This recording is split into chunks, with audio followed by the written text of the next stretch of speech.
Hello viewers, I am Kausalya. Today's topic is derivation of RL series circuit.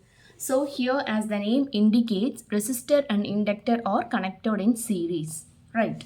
This is what shown in the diagram, and V is your supply voltage or source voltage and I is the current that flows through the circuit.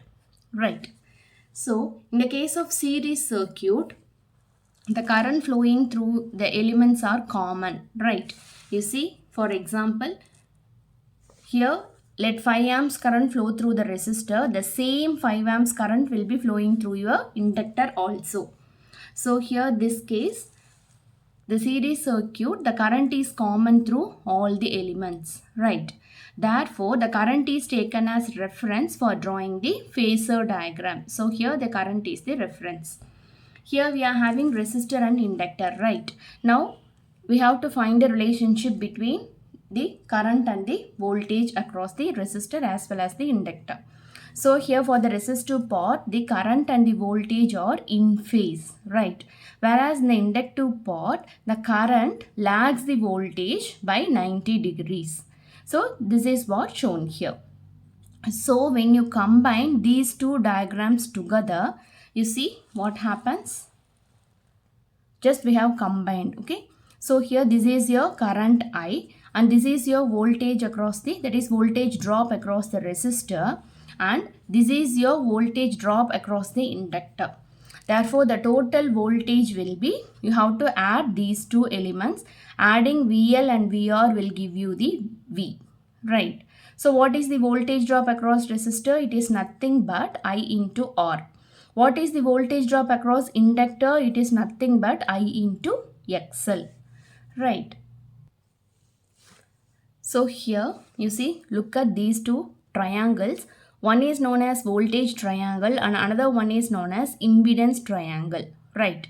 So in a voltage triangle, you see here we are having voltage across resistor as well as voltage across inductor, right?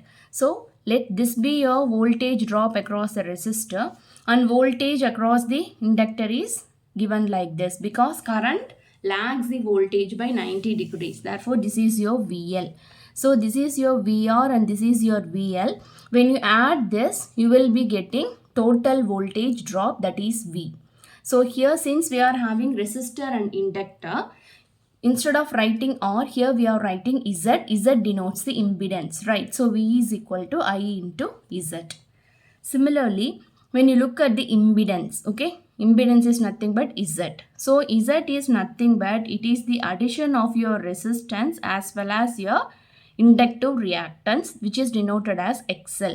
So when you add this R and XL, that gives the value of Z here, right? So this is your voltage triangle and this is your impedance triangle.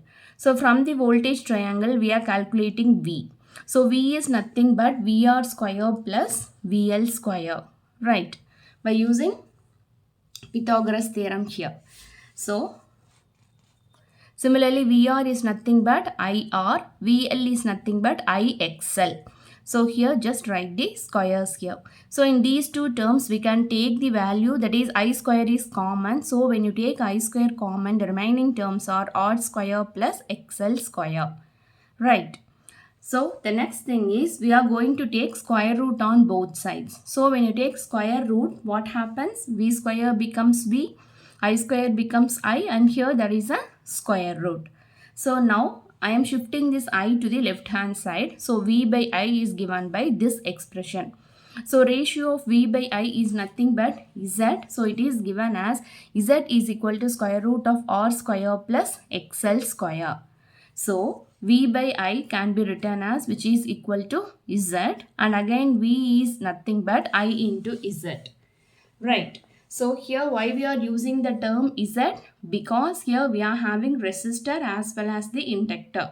So the combined effect, that is the combined resistance value, is denoted as impedance here. So here we are using the term Z, right? So here comes the end of this derivation. If you have any doubt, let me know in the comment section. Thank you.